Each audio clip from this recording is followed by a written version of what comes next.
bandia ni kitu halisi. Bwana apewe sifa. Bwana Yesu apewe sifa.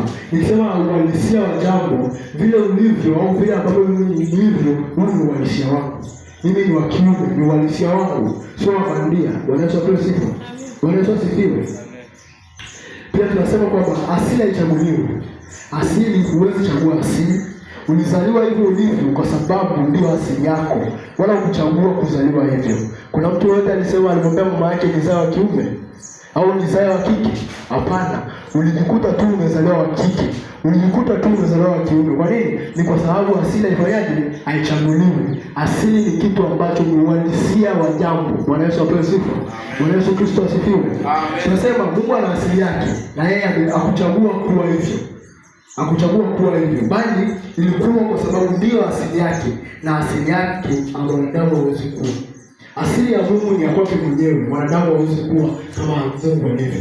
Uhalisia wa Mungu ni wa Mungu peke yake, na sisi wanadamu hatuwezi kuwa na ule uhalisia aliyokuwa nao Mungu. Kwamba tumesema asili hatuichagui. Mungu mwenyewe akuchagua, alikuwa Mungu kwa sababu ilitakiwa awe Mungu. Bwana Yesu apewe sifa.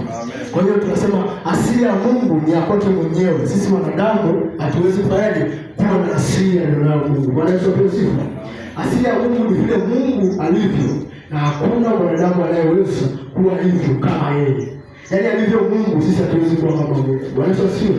Amen. Yaani tutambue kwamba tutakuwa vile tunavyotaka sisi, lakini hatuwezi kuwa kama Mungu alivyo. Kwa kuwa ni asili yake. Bwana Yesu apewe sifa. Yesu Kristo asifiwe. Asili yake Mungu hakuichagua. Hivyo hivyo na sisi hatuwezi kuwa na asili ambayo Mungu anayo. Bwana apewe sifa. Asili ya Mungu ni tofauti kabisa na Mungu mwingine.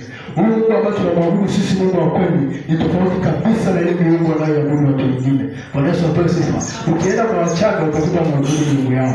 Ukienda kwa Wamasai wana Mungu yao. Ukienda kwa Wahaya wana Mungu yao. Lakini huyo Mungu wa kweli, yeye ni Mungu wa kweli, ana asili yake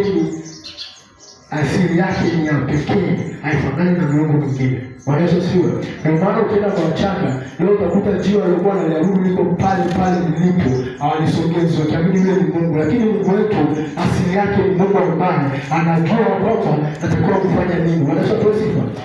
Ukienda kwa Wachaga wataabudu jiwe. Yaani kila kabila linaamini katika Mungu wake. Lakini sisi tumeokoka tunamwamini Mungu wa kweli ambaye asili yake haibadiliki. Asili yake ipo pale, haibadiliki kutokana na jambo fulani. Bwana Yesu apewe sifa. Yesu Kristo asifiwe. Kwa hiyo tunaenda kuona asili, baadhi ya asili za Mungu ambazo zinatofautisha yeye na miungu mingine. Zinatofautisha yeye na miungu ambayo sisi tunaiabudu, wakiwa wanaiabudu